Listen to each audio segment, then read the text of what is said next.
All right. Welcome to the Awaken Beauty podcast. I am Cassandra, your organic beauty, positive mind management, and endocannabinoid mentor.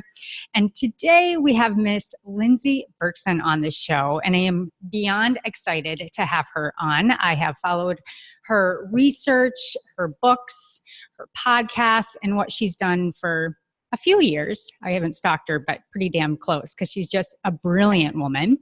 And today we're going to talk about how hormones are absolutely foundational on many different levels, even more than what women always want to conclude to, meaning exercise or food.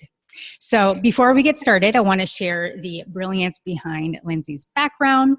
And so to start off, I want to share that Miss Lindsey is a leader in functional medicine and women's healthcare for many decades.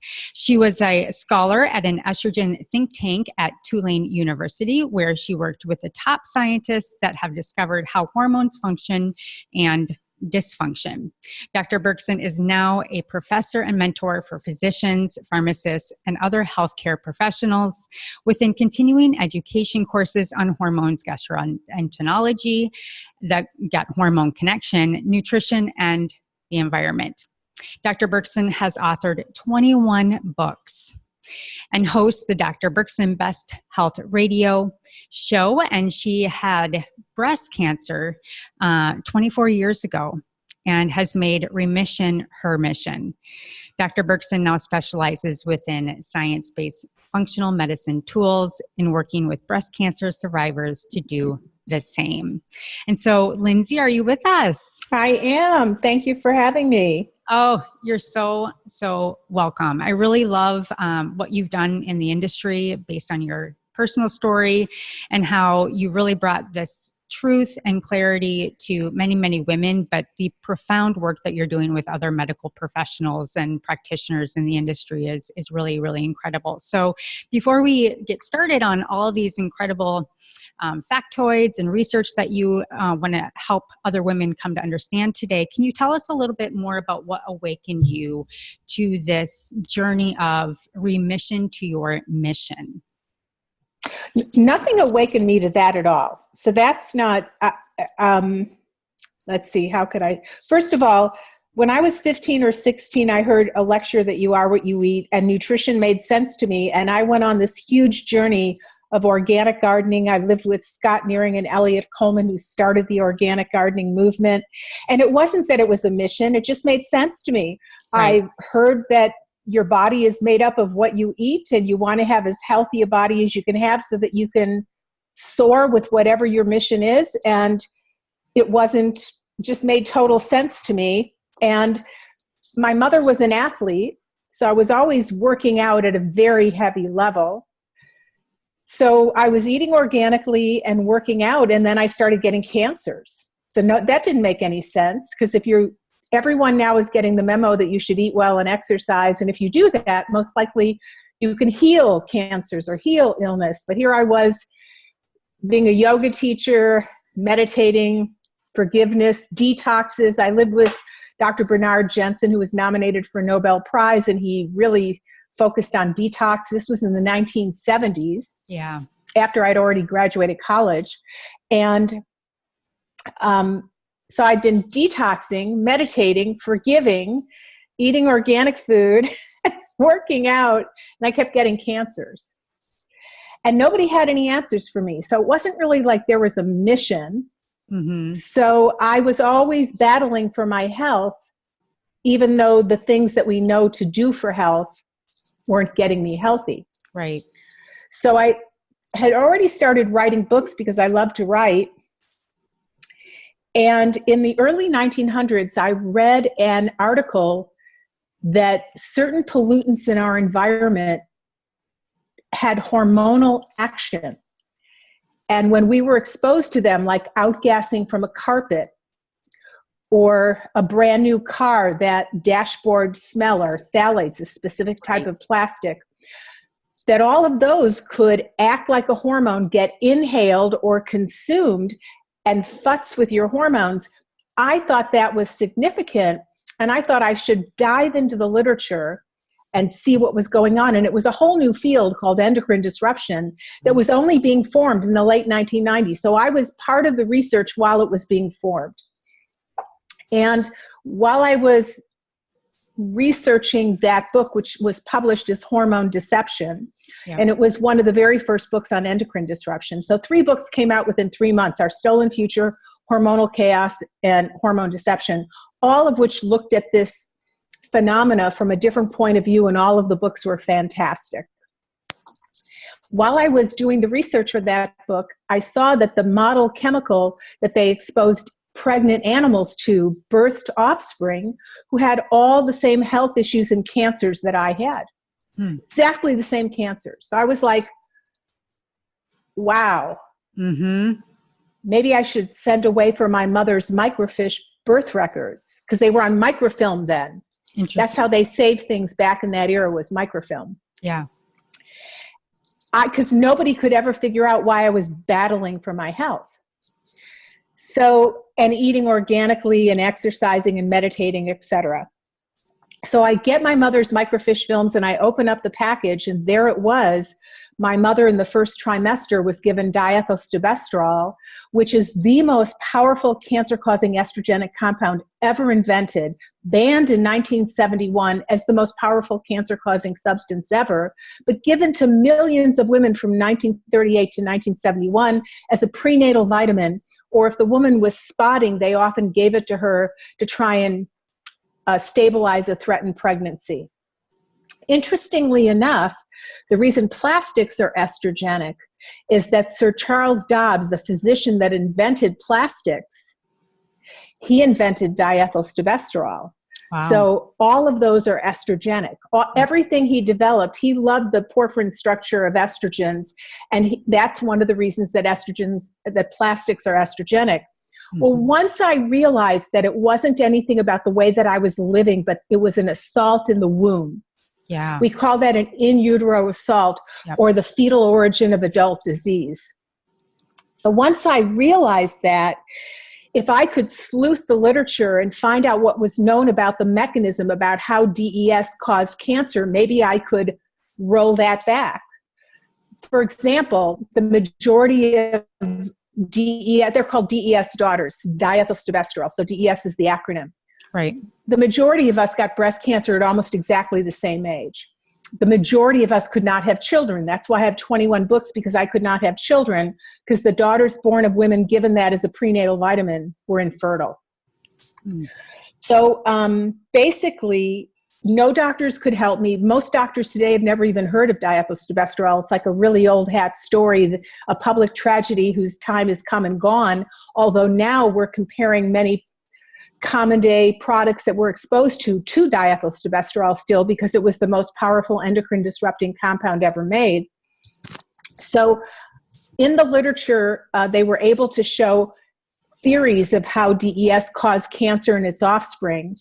And I was able to figure out possibly which drug might reverse the action that caused the cancer steps. And I put myself on this drug 18 years ago because I just kept getting tumors, cancer. I thought I had lost 7.5 organs, but I've actually lost 8 organs, which is very difficult to age and have less organ mass, because your organs have a lot to do with keeping you in touch with the planet, the stars, your biochemistry inside your body. They give you robustness. Each organ gives you something more than just the function of that organ. It literally gives you staying power as a person.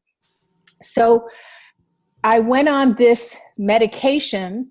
No one else had ever used it for this ever in the history of humanity. 18 years ago, and I have to knock on this wood table here. I've not had cancer since then. What was the medication that you took for that? It was the end metabolite of estrogen called 2-methoxyestradiol, and it has estrogen in its name. So a lot of doctors don't understand it. They think you can't give it to a person who's had cancer, but it doesn't bind to the estrogen receptor. It just came downstream from estrogen.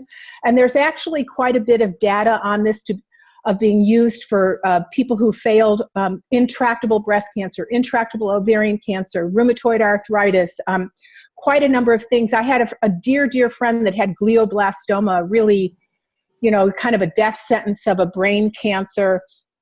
And they had nothing to offer him. They told him they had nothing to offer him, but there were 30 or 40 articles in the rodent literature that when they gave 2-MeO, that's the nickname for 2-methoxyestradiol, the acronym, when they gave that along with radiation, it prolonged life significantly, like many, many months in a rodent, which would be equivalent to years in a human.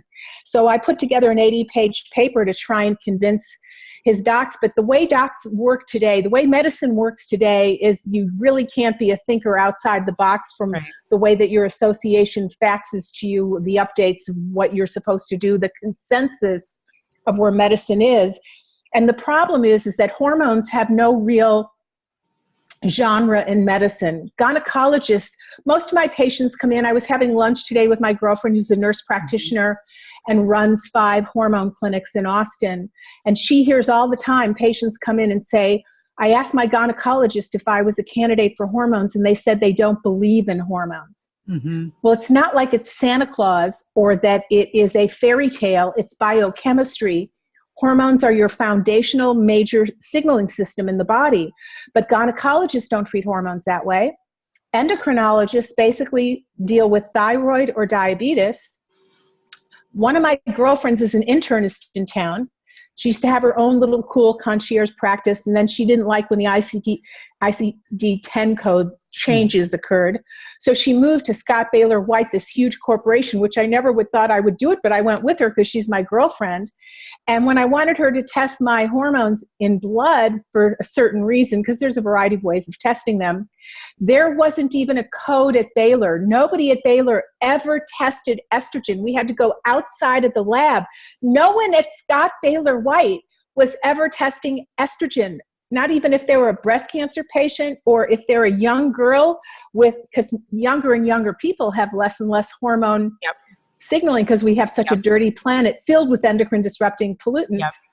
So it was so funny when she went to run my blood, she said, I've been an internist for 28 years and I've never run an estrogen test. And I said, I have no clue how you serve your patients if you don't do that. I say to nephrologists, estrogen runs the kidney. Estrogen rules the kidney. How do you deal with kidney patients if you never run estrogen? So hormones are lost. They're just lost in the rabbit hole of medicine. And women are the ones who lose out. Absolutely. Women are suffering big time. And I just, that whole big picture that you just explained of the chaos in the system is the problem. And so to get perspective, so when I first concepted doing an organic salon, now this was almost 15 years ago. And you would appreciate this because from my understanding, you helped Metagenics formulate products, correct? Right. I designed their first femme line for physicians for women in early 1980s. Which is profound. And thank you for working with them to be ahead of the game. And, you know, I had my first aha at a functional medicine training, a 24-hour, clinical nutrition therapy weekend with Robert Rakowski. And I remember him putting a bunch of different ingredients into a blender. And he said, you know, this is basically our future. And, you know, we dove in knee deep. And I thought, oh my gosh, like the salon industry for me is to help women from going down this catastrophe of a slew of chemicals. So I saw the future, just like, you know, you saw the future. And this estrogenic, this excess estrogen, xenoestrogen catastrophe is.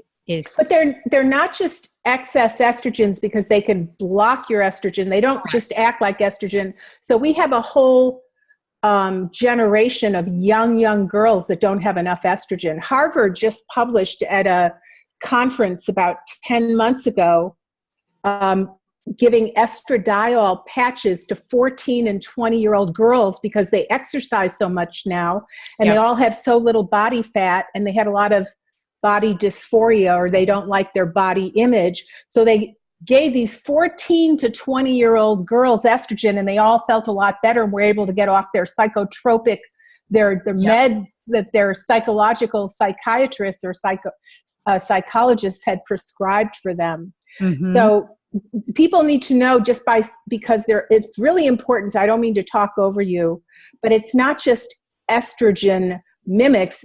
What that means is it can futz with estrogen any which way, and that does it with androgens. It does it with insulin. It does it with oxytocin, the hormone that makes you feel like you are embraced by the planet, to feel good, to be alive.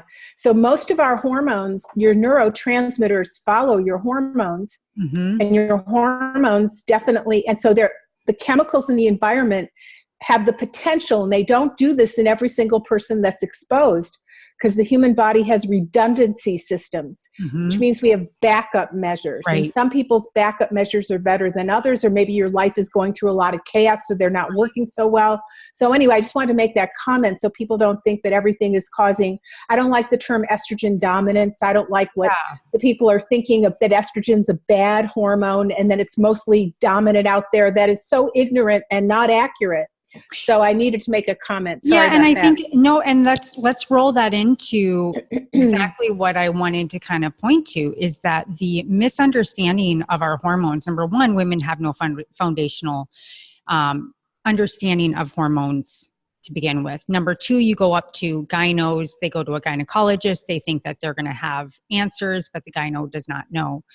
And then you get into specialties. But the gynecologist doesn't tell them they don't know. Correct. Which is the real conundrum. They'll say, I don't believe in hormones. You're not a candidate. You're a high-risk woman. You're a this, you're a that. You don't really need them. You don't really need testosterone. You don't want hair on your chin and to be aggressive.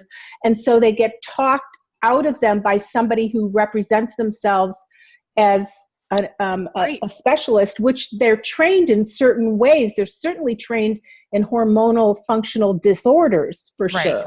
And often hormonal issues then end up in depression and all these other kind of things. And so they have kind of their list of what they go to and how they, conform women into this. My end point of this is that there is such an immense amount of fear around hormones for women, and how that is all trickled down the system of hormone replacement, bioidenticals. So maybe you can kind of talk a little bit about the truth about hormones and how they really can help save women's lives. And from someone that is actually on hormone therapy, progesterone and biest, not only for healthy hormone regulation, but how it can help with these, especially young women, osteoporosis, cancer. Well, we're very, very careful about giving hormones to a woman before she's menopausal. So that usually we have nutritional interventions. And so it's not simplistic, although we did have that Harvard study where they did give an estrogen patch to very, very young girls. But most of us think of hormones as related to pregnancy, to sexuality, or to aging. Yep. And that's kind of it. And we don't realize that hormones run your brain, they run your vocal cords, they run your eyes, your optic nerve, they run your kidneys, they run your digestive tract, they run your microbiome. They're really the most foundational. If you were to have a physiologic internet system where one cell sends an email to cells to tell the cell what to do, hormones are your physiologic internet system, sending emails to your genes deep inside cells to tell cells how to act. And they're not taught like that in med school, but it turns out that that's what they really are. So a hormone delivers a signal to a set of proteins in the shape of a satellite dish, like a receptor, like a Pac-Man receptor. And wherever you've got a receptor, that hormone is delivering a signal. So you've got receptors in the lining of your arteries. You've got receptors in your gums. You've got receptors in your eyeballs. You've got receptors in your brain. In fact, the only set of studies that ever showed a 50% decreased incidence in Alzheimer's disease were the Cache County studies that were run in Utah, where they followed elderly, middle-aged people that were starting to age. They started out with no cognitive decline and followed them across time, about 10 years, to see who got Alzheimer's and who didn't and why. And if a woman had been on estrogen for 10 years, she had a 50% decreased incidence of getting Alzheimer's. But the real big deal that's going to change everything around is that the Women's Health Initiative, the nasty headlines, I wrote a book called Safe Hormones, Smart Women that goes into hormones in depth if you want to learn about hormones. And I've got a whole chapter on the Women's Health Initiative. But it made women and doctors alike, especially in America, frightened of hormones, especially estrogen, when in fact it's the opposite. Right. Only 10 to 15% of your cells in the breast really are in constant communication with estrogen and progesterone. And in the larger number of studies, breast cancer patients that are on estrogen replacement get less recurrence, less death from breast cancer, and less all-cause mortality. Let me say that again. I had breast cancer 26 years ago now. I've been on hormones 21 years.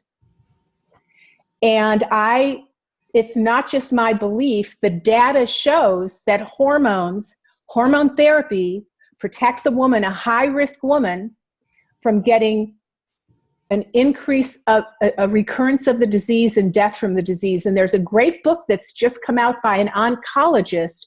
I interviewed him for my book, Safe Hormones, Smart Women. His name is Avram Blooming. And he has done the only study on breast cancer patients, 14 years.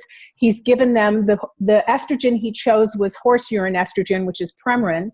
Right. But he was able to show that breast cancer patients on Premarin, compared to women who were breast cancer patients that weren't on hormones, had less recurrence and less death from breast cancer and less death from all-cause disease. Now, Avram Blooming is a very interesting guy. When he started his practice in Southern California, everybody was doing radical mastectomies when he had a breast cancer diagnosis. He pinned together all the data, and he single-handedly showed the surgeons in Southern California that lumpectomy with some kind of adjunctive care was just as effective without disfiguring the woman. And he was the single oncologist that changed the standard of care from massive disfiguring surgery to lumpectomy, along with, usually it's given with some kind of radiation, or, there are variations on a theme, but he was the guy that did that. Now he's the guy. He just came out with a book called Estrogen Matters. I'm lecturing for 2 days in Salt Lake City in 3 weeks to 150 pharmacists and medical doctors. And I'm giving the first 1 hour talk on how and why we should prescribe hormones to breast cancer patients and high-risk women. And it had to go through a CEU board, a continuing education medical accreditation board. They called me up on the phone and said, "We've never seen a talk like this before. We'd like to talk you through the data." And by the end of our conversation, they okayed this talk, which I'm going to give for the first time in Salt Lake City in a few weeks. That's incredible. I mean, it's the very, very antithesis and the very opposite of what every physician has ever heard. Right. And from that one study, and the nuances that were involved in that, we don't really have to dig into that, but how it was given, so what there's was a study given. that came out yesterday that said that they've assessed all the data, and breast cancer patients on hormone therapies are dying more.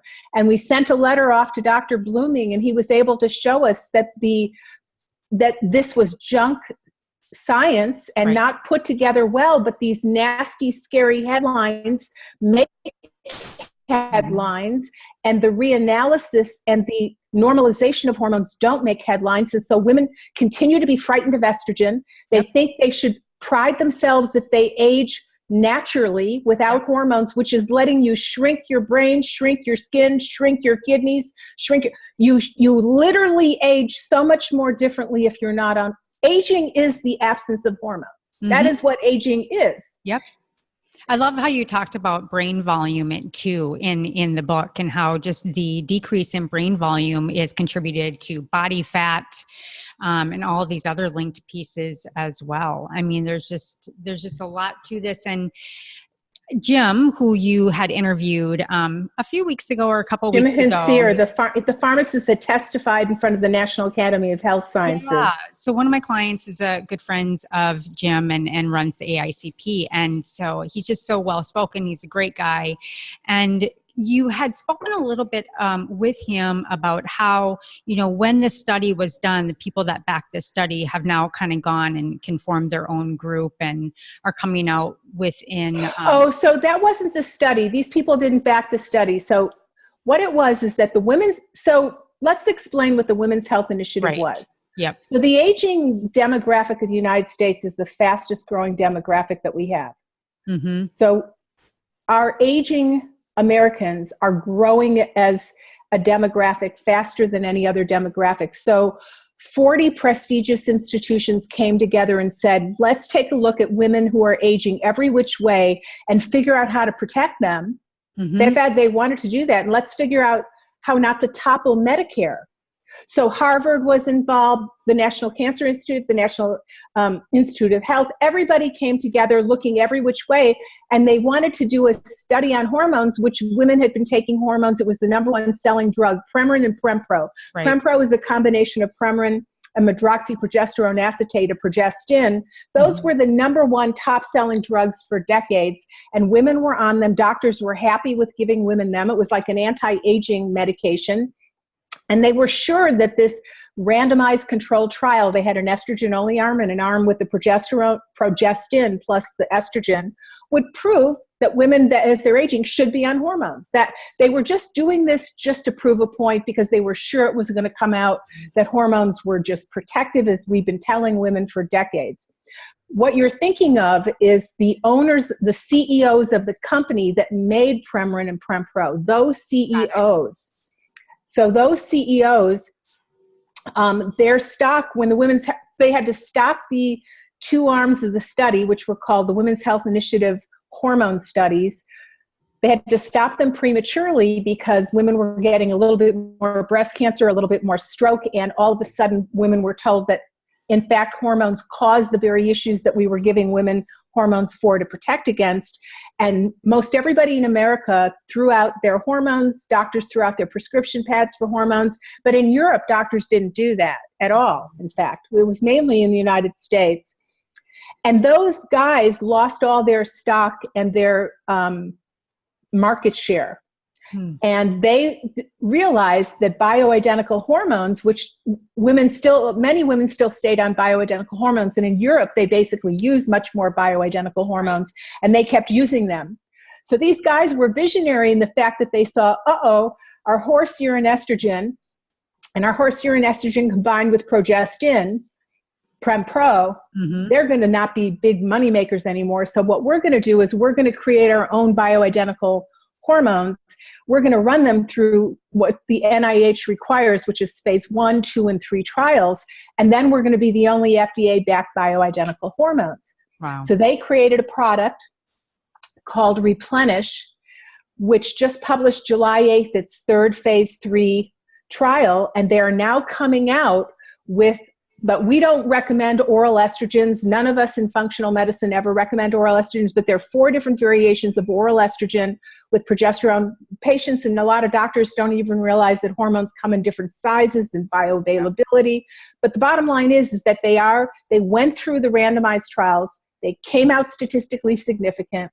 They're publishing data that bioidentical hormones are safer, better, healthier, efficacious, and at exactly the same time, the FDA has tasked the National Academy of Health Sciences to hold testimonies, of which they've already had 3 testimonies. Jim testified at the second one. Yep.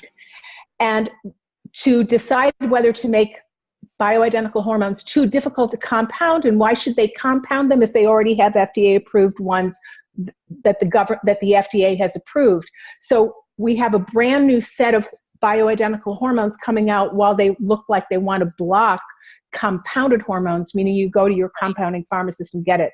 So that clears up the details of the story. Yeah, so my question on that is, if you go back to that study, and one of the issues, my understanding is that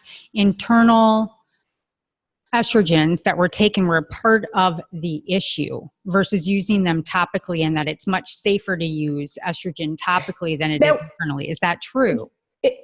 Not true for that study, but it is true that we think, and not everybody thinks this way. Avram Blooming gives his breast cancer patients oral Premarin, so not everybody feels that way. But no, the study didn't show that. The estrogen-only arm, the women in the estrogen-only arm, once it was reanalyzed by statisticians at Yale and a variety of other places, had 33% less breast cancer. Okay. And so that didn't show that estrogen was bad for you, and it didn't show that oral estrogen was that bad for you. We still know that there's other reasons oral estrogen isn't optimal. But the things that came out with that study were that all of the women basically were 60 years old and older, and they'd been away from menopause for 10 years. And their receptors weren't used to estrogen, and most of the women in the study were obese. Mm. And the thought was, for women who tend to get breast cancer when they start hormones, they usually get them within the first year and a half of being on hormones. So most likely they had a hidden cancer. Yep. So no woman should ever start hormones without having a baseline mammogram.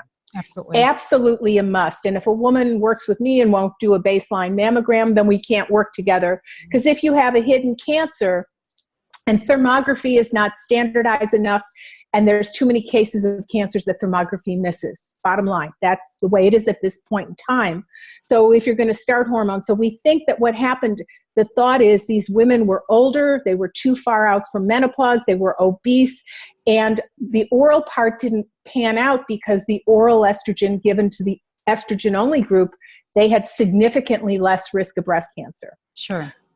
Okay. I don't know if that's helpful at all. I do a summary of all the things in that one chapter if you want to go to Safe Hormones, Smart Women and read it all up. But yep. The bottom line is that women now are frightened of estrogen when estrogen is very protective. And in fact, Avram Blooming's a cancer doctor. His wife had breast cancer. His daughter had breast cancer. They're both on hormones.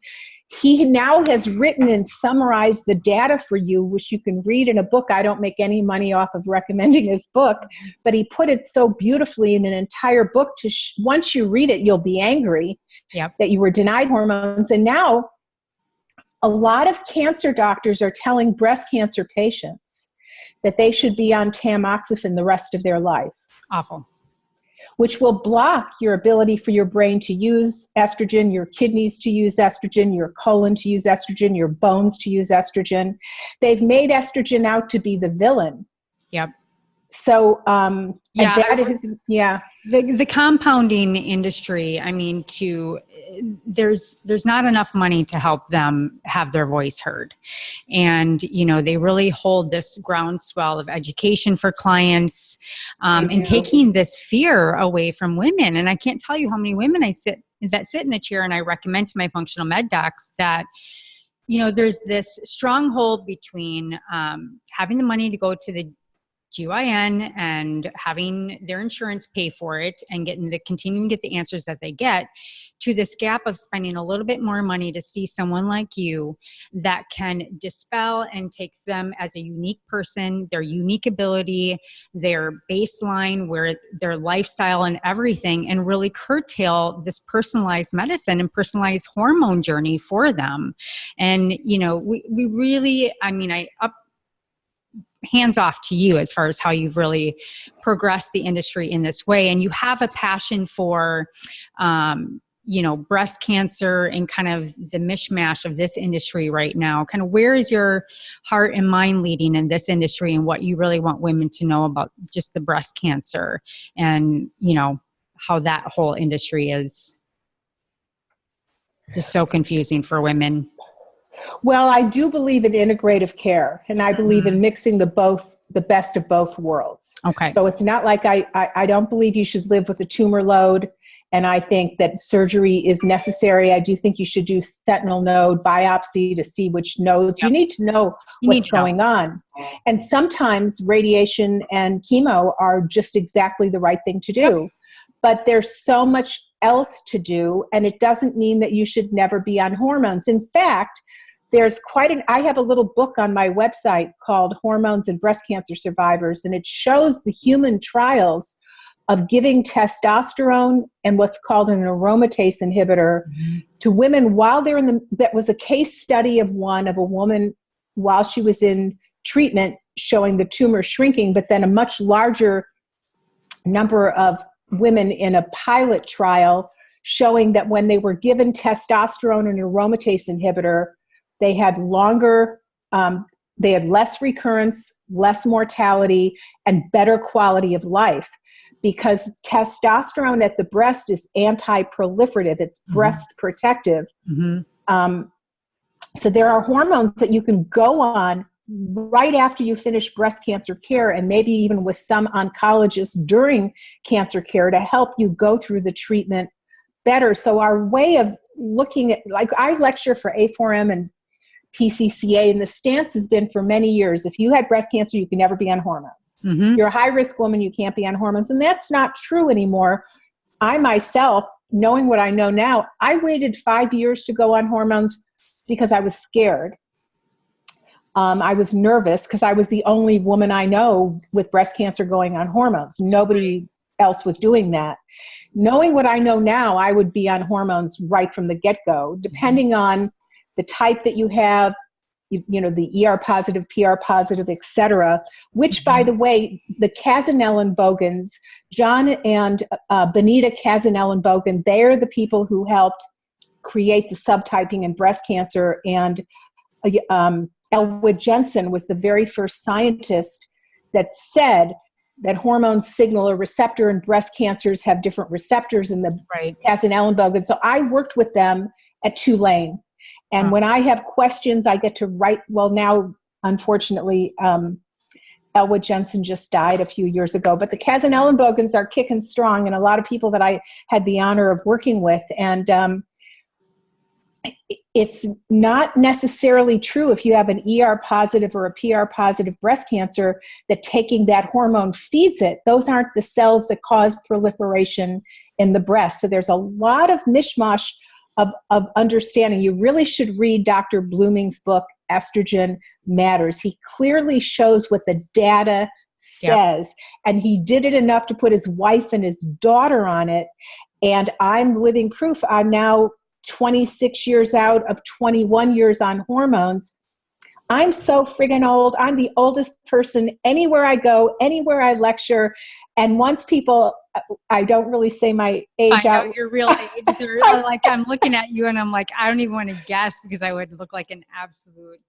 Well, you look amazing. And and people want to know, well, how is, every time I go see my breast cancer doctor, because they're the best palpators, she'll say, you look better than any breast cancer patient I know, but you should go off hormones.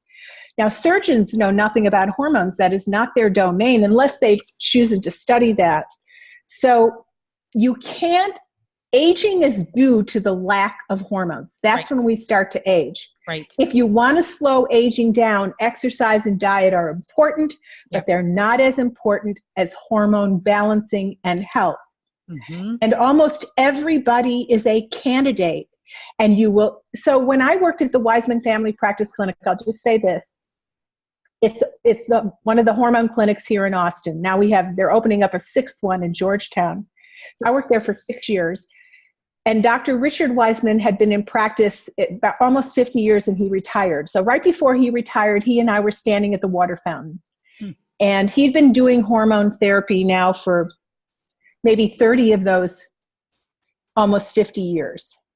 And he said, hormones keep you young. Hormone therapy, it's the golden grail of keeping you young. He said, if you had 100 people and everybody got the memo of exercise and diet, but half were on hormone replacement, balanced, individualized, personalized hormone replacement, you could say, she's on hormones, she's on hormones, oh no, she's not on hormones. No way. No, she's not on hormones. Because people where their hormones are still signaling those receptors look younger, act younger, talk more robustly. You are a more alive, younger person. Yep. And that goes back to how hormones absolutely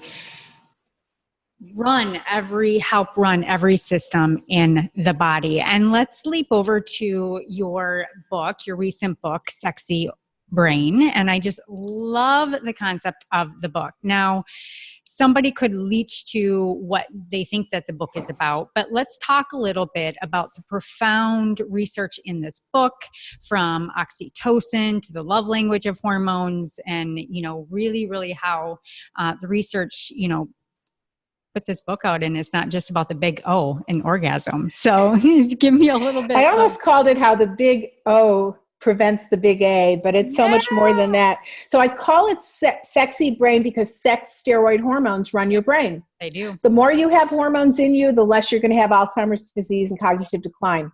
They give volume to your brain, and about a lot of cognitive decline, not all, is shrinkage of various anatomical areas in the brain, such as the hippocampus. Yeah. But so this book took me 3 years to write. Wow. And I won't go through the whole story about why I wrote this book. I never thought I would write a book like this, but it had to be written. I believe that that hormones run our body and our brain. They keep humanity going. And that nature created sex not just to have babies. If it was just to have babies, we wouldn't have such a strong urge that continues after we get pregnant and have babies. Right.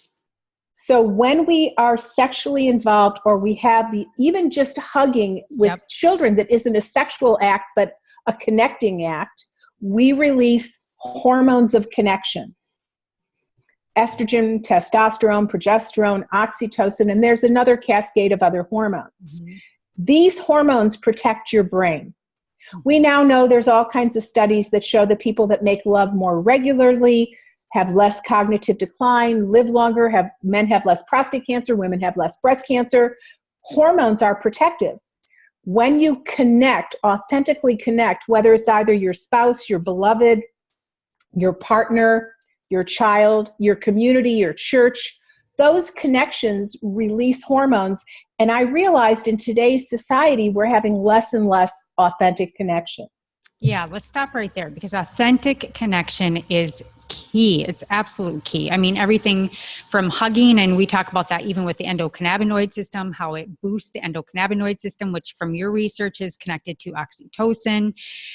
You also talk about in the book about just pornography. I'm a clinical hypnotherapist, and one really important part that my mentor always talks about is a number of kids that he has coming in from all these different communities as sex addicts, porn addicts, and how it just fires off the part of the brain, but it devalues this authenticity that you're talking about, that structures our body in the right way, in the healthy way, and protects our brain. And we're getting all of these one-off transactions that really is doing the opposite of what you're talking about in Sexy Brain, this beautiful connection and being present with people in their lives.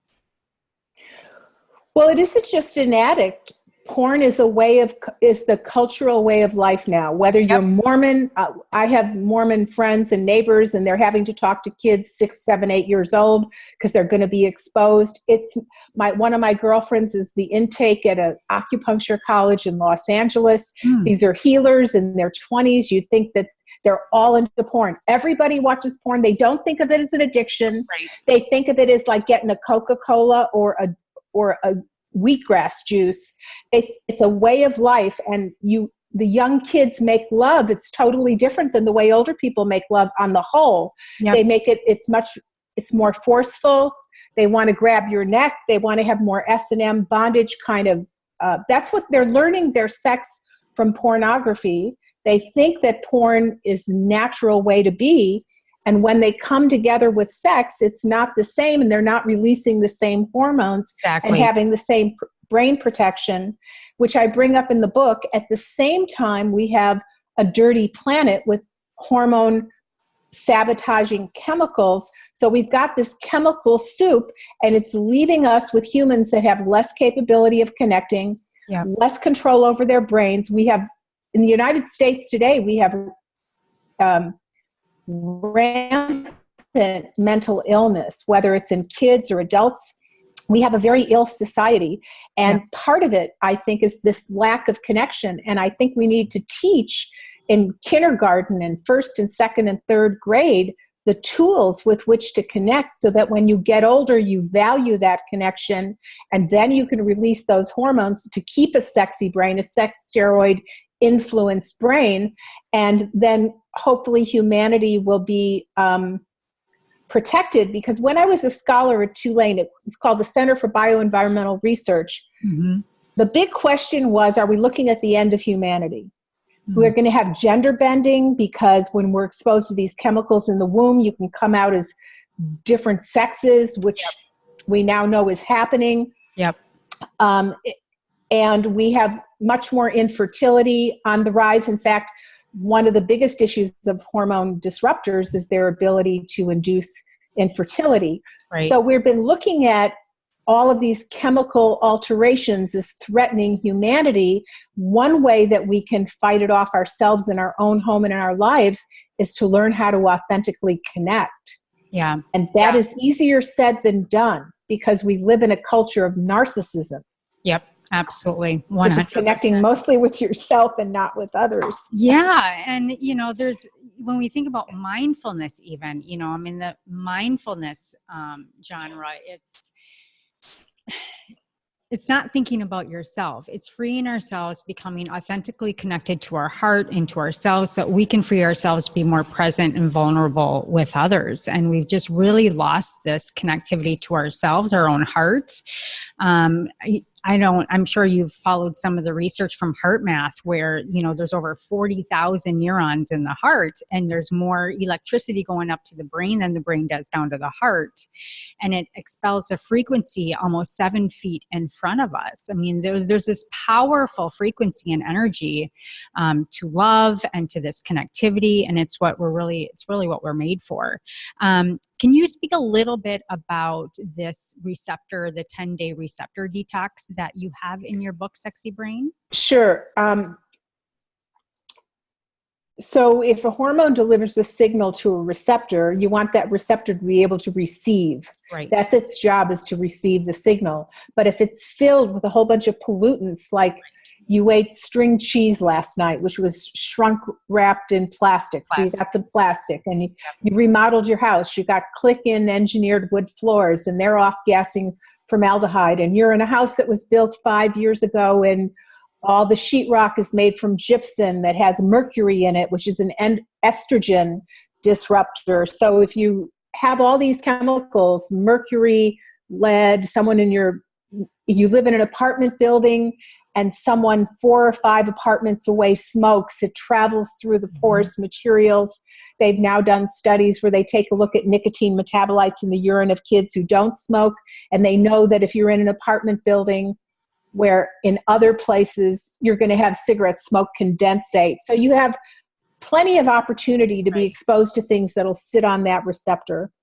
So measuring your hormones doesn't give you the whole story. It's just a level of hormones, whether it's urine, 24-hour urine, blood, saliva. It doesn't tell you if the hormone can deliver its signal to the receptor and then to the gene. So receptor functionality, at Tulane, all we would talk about is receptor functionality. Huge. Yeah. This is where your food comes. The reason you want to eat a really good diet and digest it is because you want all your B vitamins, magnesium, zinc. This needs to run on nutrients to make it work. But if it's occupied with chemicals, no matter what perfect hormone replacement you're on, or how you're young and you have plenty of hormones that your ovaries or prostate are making, you can't deliver the signal. So my diet was designed to clean away the receptors so that you could then have signaling. And in fact, I think next year, the year after, I'm going to do a refined receptor detox and take people that want to go on it together.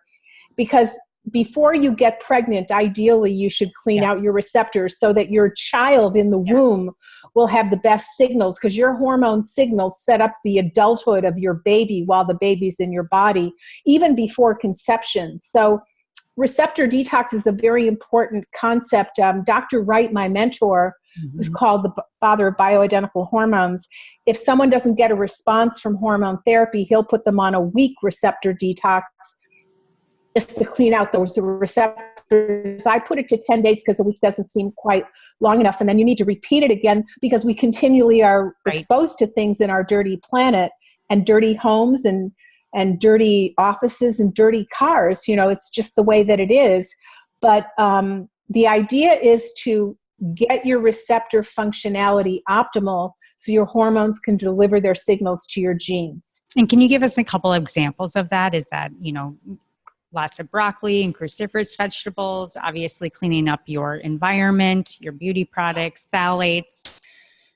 Well, it's a 10-day program where you take a number of different nutrients in you that literally help bump the chemicals off of the receptor. So ideally you clean up, So for example, iodine is part of it because iodine carries your hormones in your lymph system. Yep. In fact, iodine kills breast cancer cells. Mm-hmm. We use iodine. If you put in Eskin in PubMed, you'll get about 53 articles. There have been tremendous work on iodine and its ability to keep estrogen healthier and to keep breast cancer cells dead, in essence. At the end of most of those studies, it said iodine should be an adjunctive care in all breast cancer patients, but it's cheap. It can't be patented. No oncologist is going to mention that to you, but a nutritionist would know that. So we do use iodine in a careful monitoring way because you don't want to take ever too much iodine. You could get too little or too much of anything, even water, right? Water, too little, too much. Yeah, absolutely. My skincare chemist and I have had this dialogue many times, and just the importance of keeping iodine and algaes in our body wraps and, different ways of domain on the body as well, just because so many women are deficient in it. Thyroid and everything that you're talking about. So yeah, these very basic things. So I'm really looking forward to kind of jumping into that and how we can kind of scrub our receptor sites off and how really critically important that is because...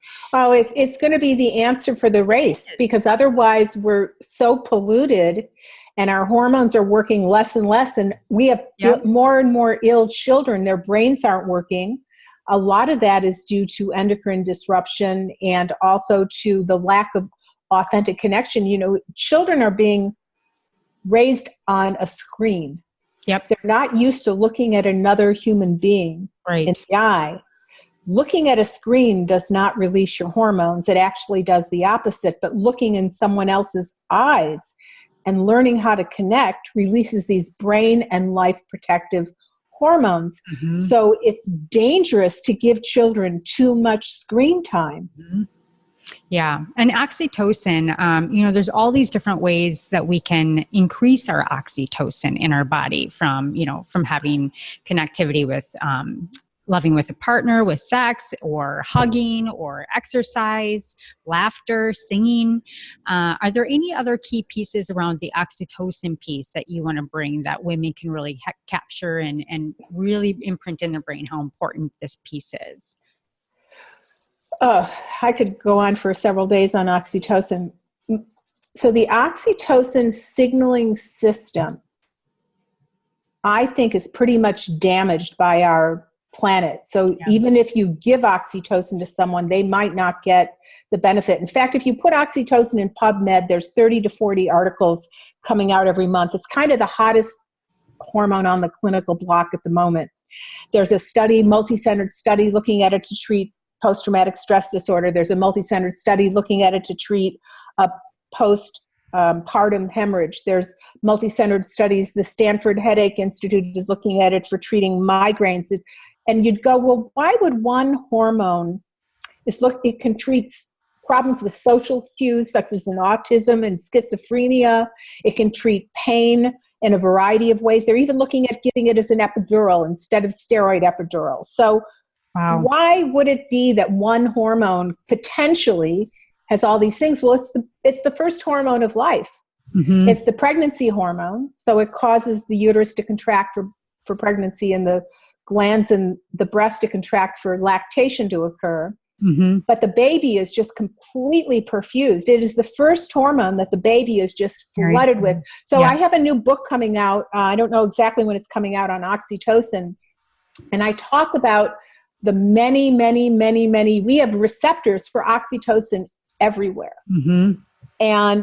But when you are exposed to a lot of endocrine disrupting compounds like bisphenol A, which lines most soda cans and organic bean cans, and it's there's many different chemicals in the environment that block oxytocin's ability to deliver its signal.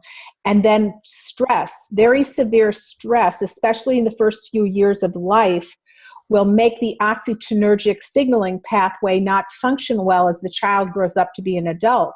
We now think that maybe a lot of psychosocial illnesses, most psychiatric illnesses, are due to some kind of problem in the oxytocinergic signaling system. But if you give oxytocin, it can overcome it. But oxytocin depends on many other things. It won't work just alone. It needs a whole list of things that has to be given. And that's why some studies show that it's efficacious for something, while another study will show that it's not. And I'm writing in my book, I think that's because it's not a single player. It depends on many things.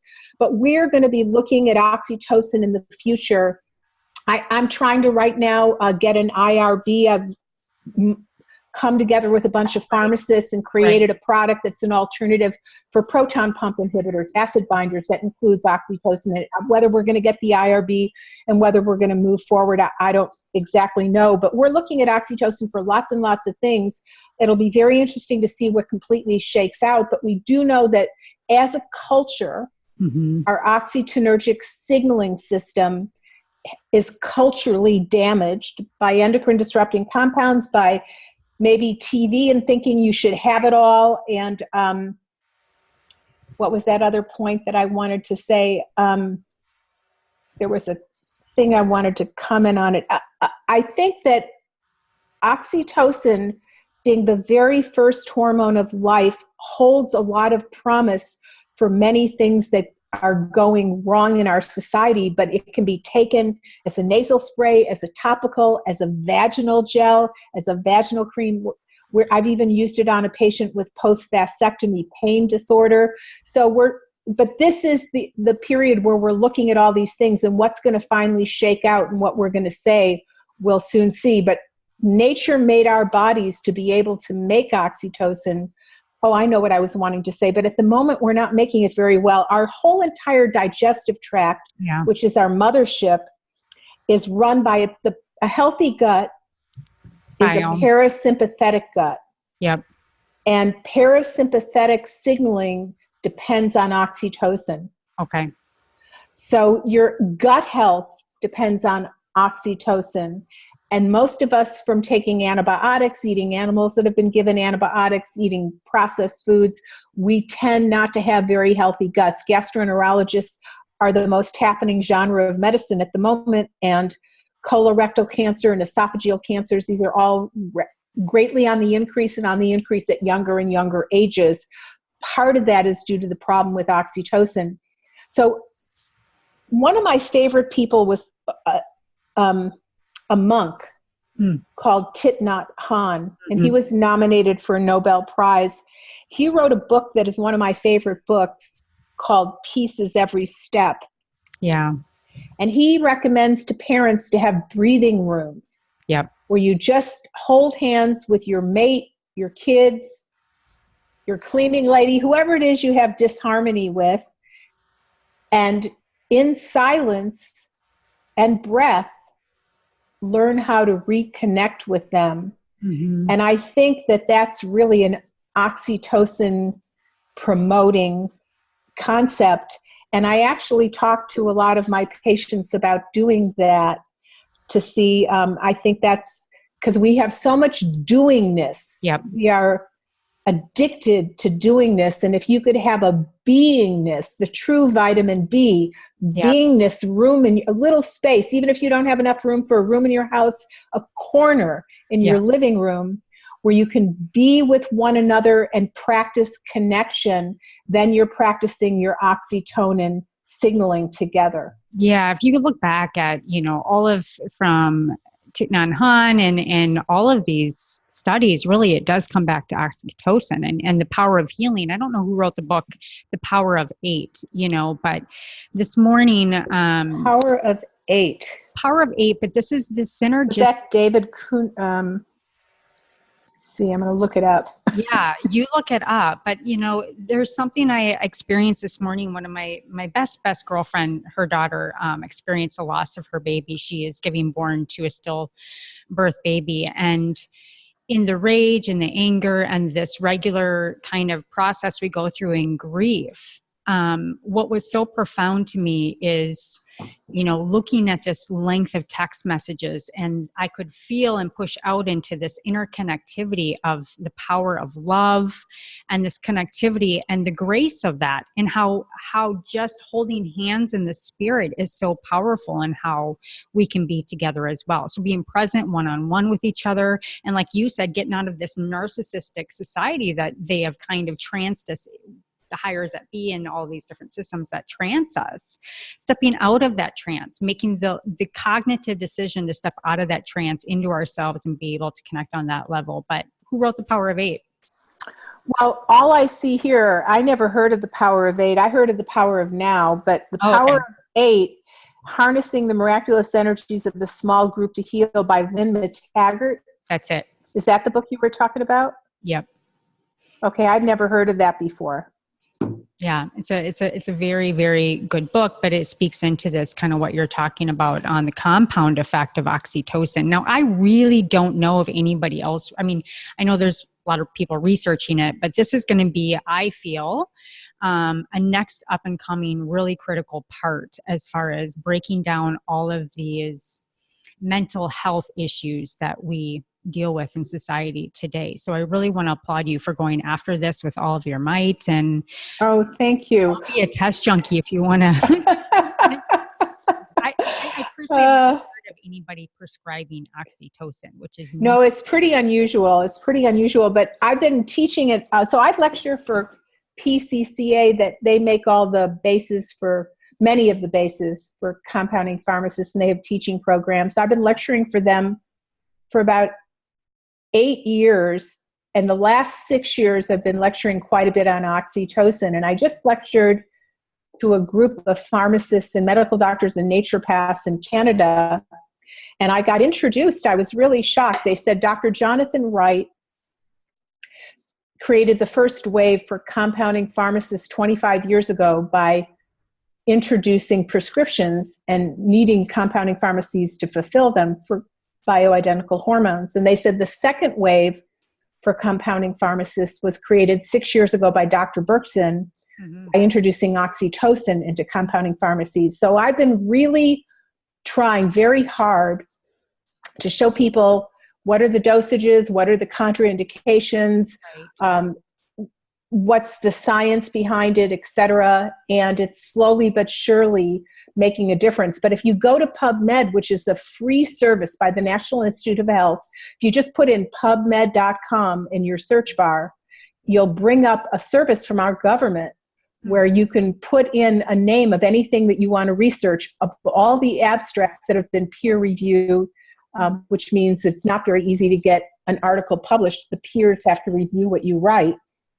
If you put in oxytocin in that search bar, you'll see how many articles and studies are coming out on it. It's extraordinary. So this is available to everybody to go to PubMed, and you can take a look at oxytocin. And every single month, there's more and more and more articles on oxytocin. And it is being, and it's used from a very small dose to a much larger dose. It has a very wide range of dosages, and it has a lot of contraindications. Like, for example, it is a pregnancy hormone that causes pregnancy to occur. So you can't take it if you're pregnant and you're not at your time, because it'll cause contractions to your uterus. This is a contractile hormone. So it's completely contraindicated during pregnancy, and it's contraindicated during any kind of prostate cancer. So there's a whole list, and I'll have all that in my book. So just like anything else, there's ideal times to take it, and then there's times when you should never take it. So it is a hormone, but it is available over the counter up to 15 international units. It comes in international units, and it is available. And I had created a company with a compounding pharmacy to make this available for people, because even in those small dosages, it's very efficacious. 2 to 3 months after we started our company, the FDA made it illegal for compounding pharmacies to ship to states they didn't have a license in, which pretty much put a kibosh on any kind of shipping from a compounding pharmacy unless you're a manufacturer. So that we had a company for 2-3 months selling oxytocin over the counter. So right now, oxytocin is not available over the counter? No, it is available. It's available on Amazon by a company that I know nothing about. Okay. And I've had a number of my patients try it. So I don't know anything about this company, but there is a company that sells it that I seem to send a lot of business to, but I know nothing about this company because people learn about oxytocin and then want to get it. And it's called OxyLove. And some of my patients feel like it's been very helpful for them, and others feel like it hasn't. So once again, oxytocin leans on quite a number of things to be able to act, and there's other things that block it. So not everybody's going to get the same response from it unless you work with a practitioner that knows all these things, which I'm trying to educate them, but it's a slow journey.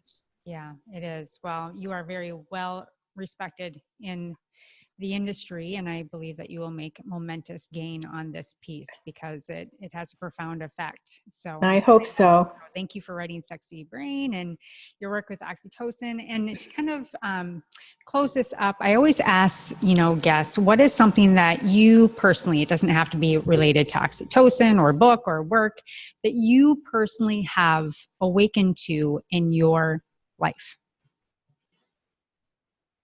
That's a very good question.